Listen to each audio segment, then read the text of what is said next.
Buenos días a todos, soy Gabriele Germani, esta es La Grande Emboscada. Estamos aquí con Geraldina Colotti, periodista experta de Sudamérica, América Latina, y hoy hablaremos sobre uno de los personajes que más influyó sobre la historia en los años 90 del Perú. Y fu antes presidente y después dictador. Y Geraldina, ¿quieres hablarnos sobre Alberto Fujimori? Sí, gracias, Gabriele. Un saludo a la audiencia. Es un gusto de nuevo compartir con ustedes porque no son muchos, a pesar del número de lugar que hay donde se habla no solamente de América Latina y todo, pero no son muchos, desafortunadamente, en estos siglos, lo que intentan recomponer enlace, los lazos, la interconectar, digamos, los hechos que en este mundo que parece fragmentado, donde el imperialismo nos hace creer que no hay correlaciones, que no hay, digamos, universalidad en los temas. Es muy importante, por lo contrario, utilizar la historia del siglo pasado, como una brújula para orientarnos en el presente, a pesar que el mundo de antes no existe más. Pero tenemos que ver esto, sobre todo hablando de América Latina, pero también de algunos países de Europa, como es Italia, que ha habido puntos de fractura donde América Latina y Italia también han sido un laboratorio del siglo pasado. Si miramos a América Latina, que era considerada el patio trasero de los Estados Unidos, donde ellos quisieran hacer lo que les daba la gana, a 200 años de la doctrina Monroe, quiere hacer de nuevo la misma cosa, ¿no? Cambiando o enmascarando la metodología, pero con los mismos objetivos, someter a los pueblos y diabolizar lo que no se arrodilla, como Venezuela, como Cuba, e intentar socavar con todas las experiencias de cambio verdadero a favor de las clases populares. Esto es muy importante porque esto es lo que pasó en el siglo pasado, donde pero había un enfrentamiento muy fuerte entre un mundo que estaba marchando hacia el comunismo y que había tomado muchas regiones del continente latinoamericano, y otra parte que estaba, como siempre, sometida a los Estados Unidos.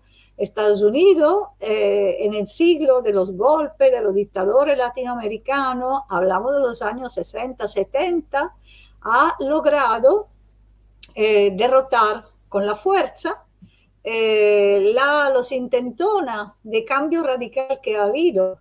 No lo lograron con Cuba y sigue sin lograrlo, pero desafortunadamente lo lograron, por ejemplo, en Chile. Estamos a más de 50 años de 1973, cuando ha habido el golpe contra Salvador Allende, que no era una experiencia de comunismo muy avanzado, pero era una experiencia de socialismo que ponía en el centro muy claramente la cuestión antiimperialista y también la cuestión social, como podemos decir, de un cambio estructural gradual. Bien, Chile ha sido uno de los puntos más avanzados del laboratorio latinoamericano, porque con su derrota se impuso todo un esquema que desde el plan económico, con los Chicago Boys, que ya existían por otra manera afuera de Chile, no es que se crearon con Chile, pero que los Estados Unidos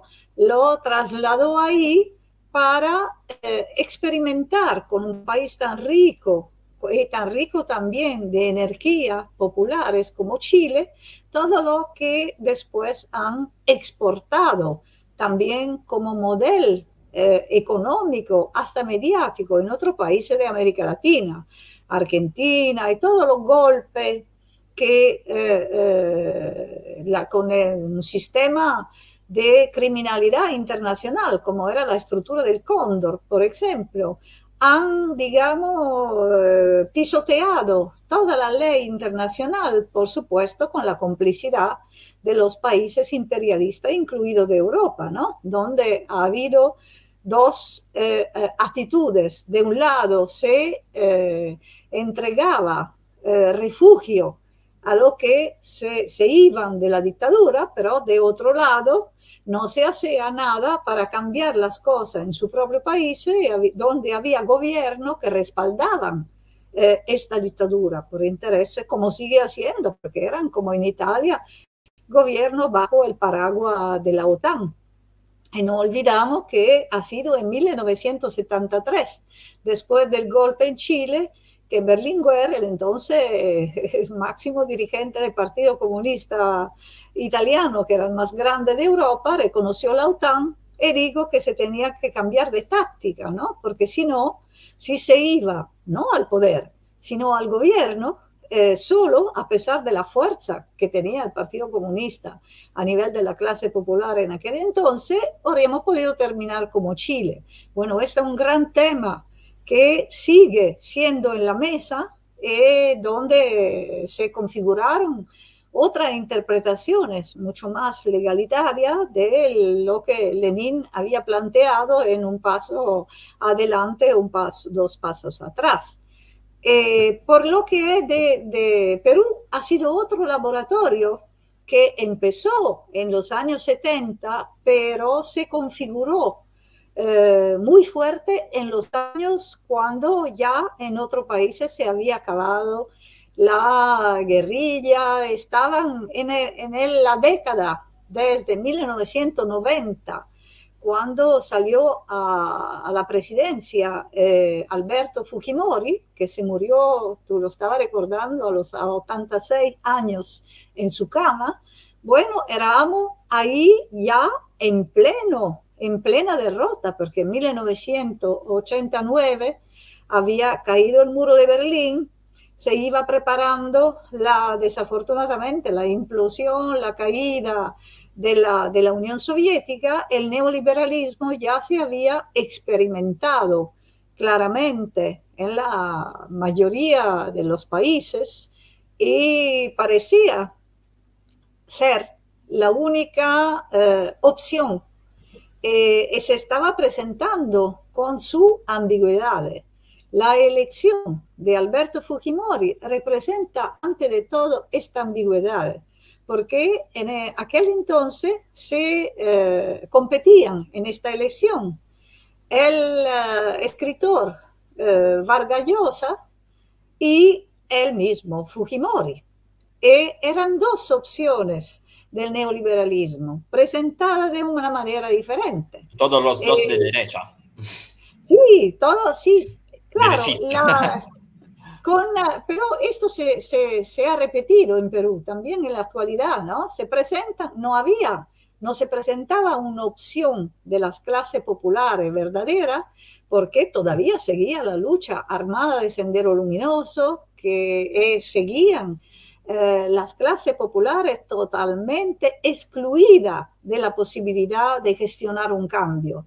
Estas dos propuestas eran dos propuestas neoliberales, solamente que Alberto Fujimori, que tenía, se tiene que recordar, doble nacionalidad, japonés y peruana, se presentaba con una opción que podemos decir hoy, con los paradigmas que se están imponiendo, aún con ambigüedades, populista, porque algunas, digamos, de sus promesas electorales parecía ser contra de la propuesta neoliberal, pero, digamos, centrista de Vargas Llosa.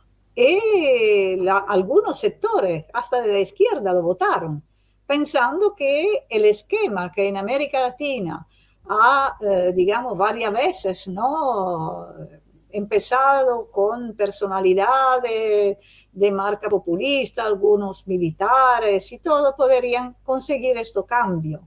Bueno, él ya ha recibido informaciones sobre Vargas Llosa. En la segunda vuelta ganó las elecciones. solamente que después de poquito tiempo ya cambió su programa electoral y mostró su verdadera cara. Es decir, los sectores militares que lo respaldaron se juntaron con el Fondo Monetario Internacional, que fueron sus asesores de inmediato. De un lado, el Fondo Monetario Internacional envió sus asesores para que el mismo plan reeditado de los Chicago Boys se podría, de Chile hace casi una década antes, se podría aplicar también a Perú. En el mismo tiempo se aplicó también el plan más macabro organizado por los sectores militares, que eran, por supuesto, muy represivos. No olvidamos que todas las fuerzas militares, aparte, una parte de los militares venezolanos, se criaron a la tristemente nota Escuela de las Américas, las escuelas de tortura de los Estados Unidos, que ha caracterizado toda la década de los dictadores latinoamericanos del siglo de antes. Esto es muy importante porque estos represores que han sido bárbaramente feroz, sea a nivel de represión masiva de la lucha popular, sea aún más a nivel de lo que ellos llamaban terrorismo, cuando ellos aplicaban el terrorismo de Estado contra la guerrilla, contra las dos guerrillas principales que había todavía en aquel entonces. Y estos sectores militares impusieron el llamado Plan Verde, que era un plan de represiones fascistas a todos los niveles, de borrar la libertad de expresión, pero sobre todo de imponer mediante una represión feroz un plan que podría desarticular cualquier intento de cambio a nivel económico, ante de todo, pero también a nivel político y sobre todo muy suprematista, muy racista, porque los indígenas, la población originaria, han sido los más golpeados hasta lo que ha sido catalogado como un genocidio, ¿no? Mediante las operaciones de esterilizaciones forzadas contra los pobres, contra la población originaria, por supuesto, ante de todo las mujeres, pero también los hombres.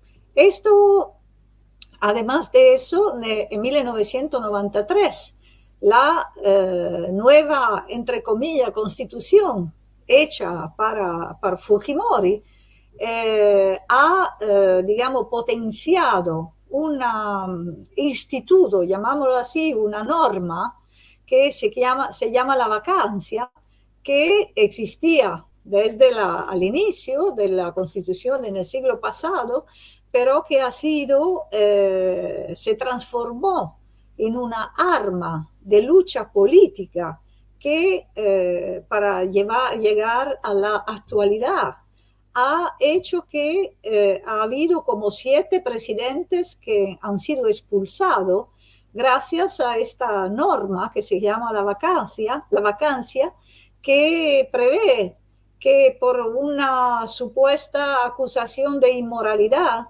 se pueda destituir un presidente con un número de votos del Parlamento, y ahí vemos que hay digamos, una utilización de lo que hoy se llama lawfare, es decir, la utilización de guerra del aparato judicial con respecto como criterio de lucha política en el anterior de estas instituciones, donde no solamente no se ha logrado desde aquel entonces un cambio democrático, digamos, a nivel de estas mismas instituciones, sino que toda la vez que se presenta una opción que sea verdaderamente progresista, está expulsada mediante este instituto de la llamada vacancia, que es utilizado para los poderes fuertes que quiere continuar en la misma línea de Alberto Fujimori. la esencia de esta política es simbolizada por su hija, Keiko Fujimori, que utilizando en un cambio, por supuesto, más moderno, los criterios de su papá, una vez más se presentó a las elecciones contra el maestro Castillo, que ha sido, digamos, elegido para el pueblo, pero de inmediato ha fracasado de una manera ilegal porque los mismos poderes fuertes no podían soportar que había una opción verdaderamente populares de cambio en Perú. ¿Qué hicieron? Como sabemos, Castillo, a pesar que no hizo nada, lo acusaron mediante esta norma de del vacío de poder, digamos,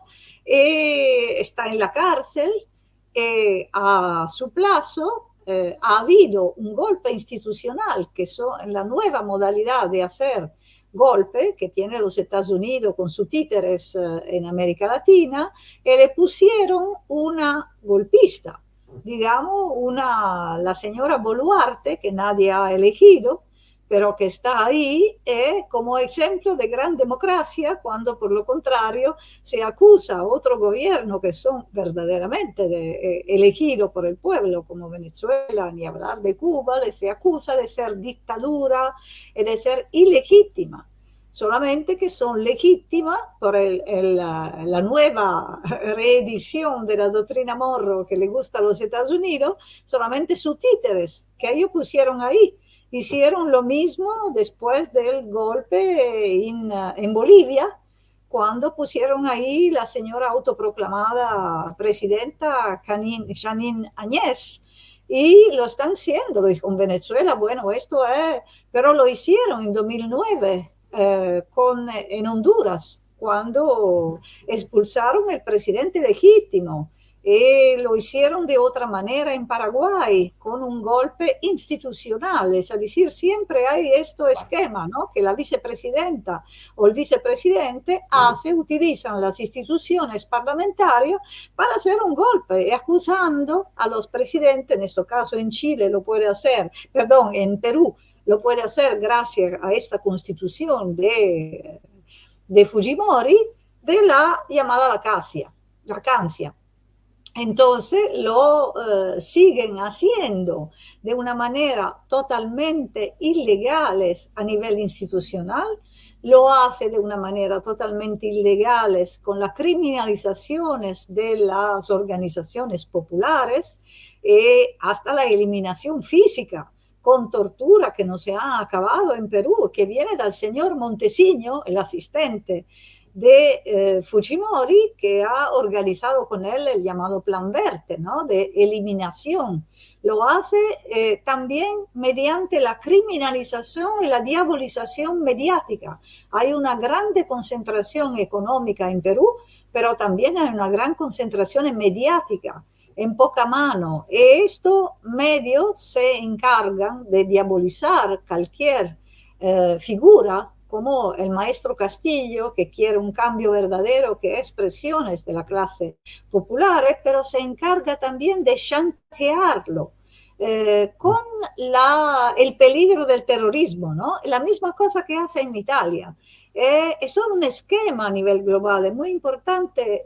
Nosotros lo hemos hecho, pero tenemos que seguir haciéndolo, Gabriele, ¿no? Porque estos chantajes es parte de lo que podremos llamar una contrarrevolución preventiva, ¿no? Que si, digamos, la burguesía de alguna manera hace experiencia del punto más alto a donde terminó de derrotar los movimientos revolucionarios del siglo precedente, y la utiliza el mismo esquema contra jóvenes de las nuevas generaciones, a lo cual ha cortado la memoria histórica. Y se le impone una diabolización, se le impone una toma de distancia, inicialmente de la violencia revolucionaria, diciendo todo lo posible de mal de los revolucionarios que hicieron guerrilla, de los opositores.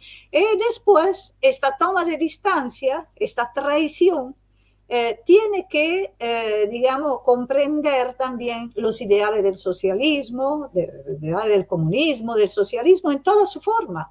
Lo hemos visto en Perú con el maestro Castillo, pero también con la candidata de centro izquierda, Verónica Mendoza, que perdió con Castillo, pero que tenía un discurso, bueno, feminista, moderado, pero de la izquierda que le gustaba a Europa también, ¿no?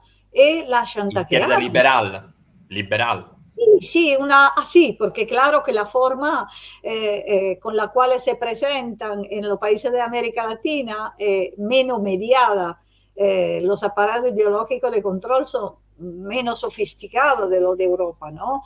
Pero siempre el fascismo tiene históricamente la manera de enmascararse.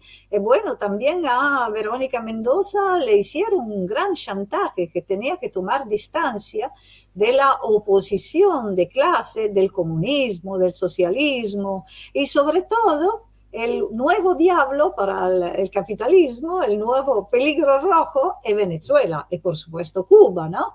Pero Cuba está clara, ¿no? Cuba se hizo una revolución, es un faro en América Latina y también en el mundo, y en Europa llegaron a votar varias resoluciones que consideran el nazismo igual al comunismo, por eso en nombre de los dos totalitarismos avanza el totalitarismo más, más peligroso que es lo de totalitario, digamos, el nuevo nazismo, el nuevo fascismo. Pero a Venezuela siempre la han puesto en el centro de la pregunta, pregunta sádica, esto supuesto periodista de Perú.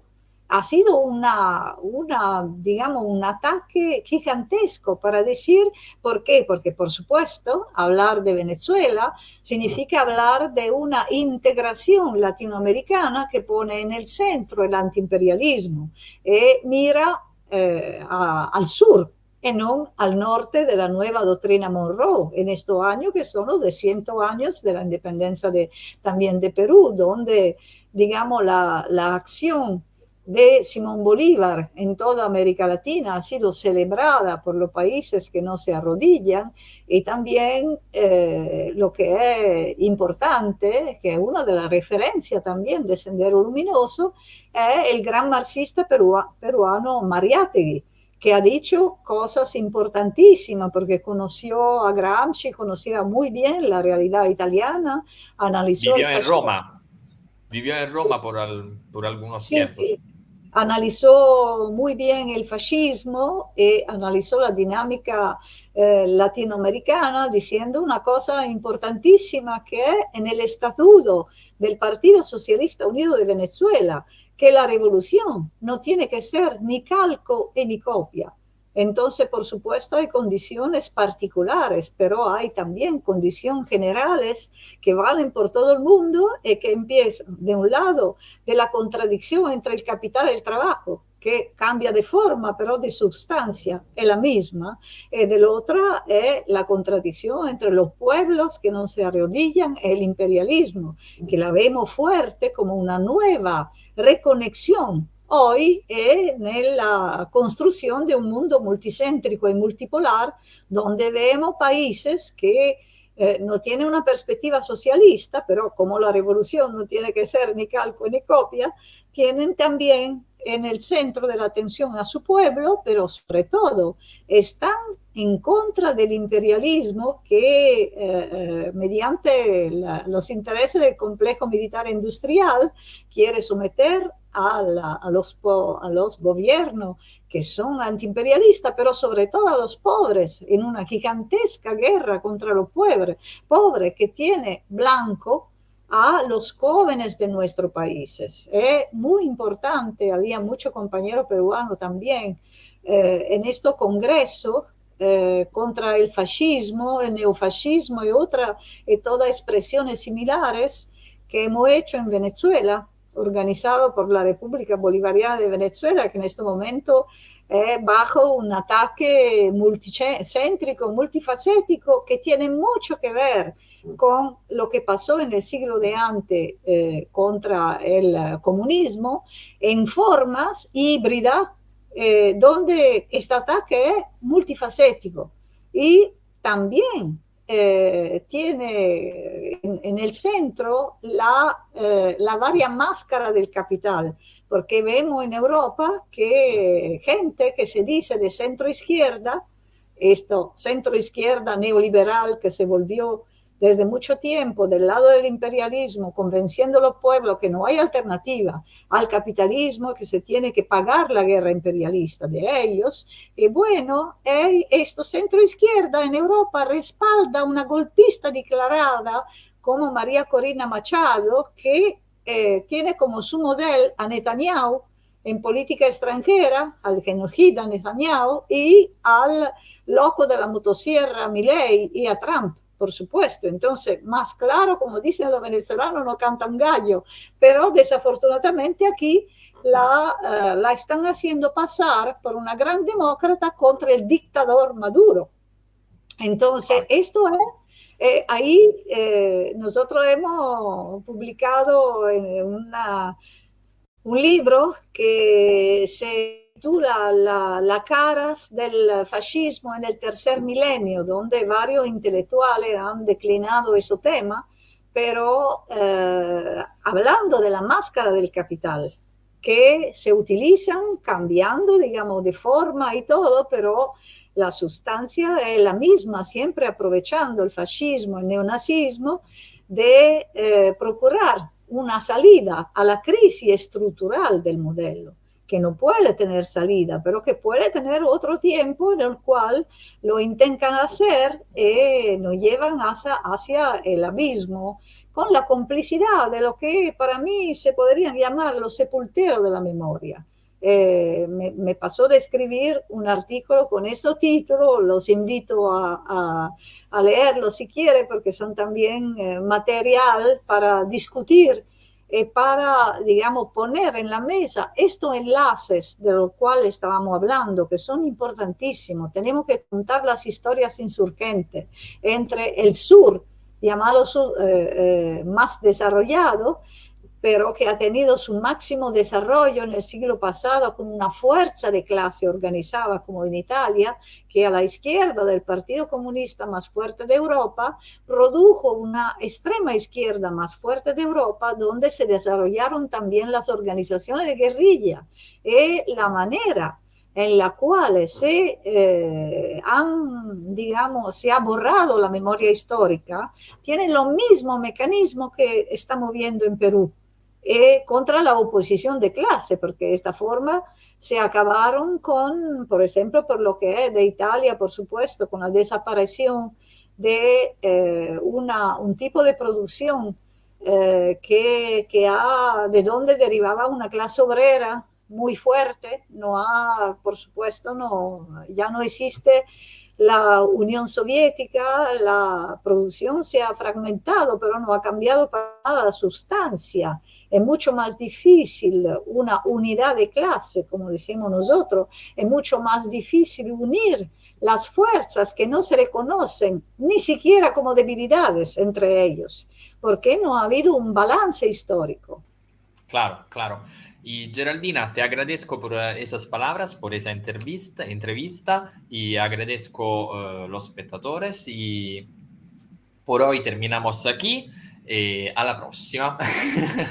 Chao. Sí, podemos terminar con un eslogan que dicen los camaradas venezolanos: Claro. Unidad, lucha, batalla y victoria. Lucha, battaglia y vittoria. Ciao.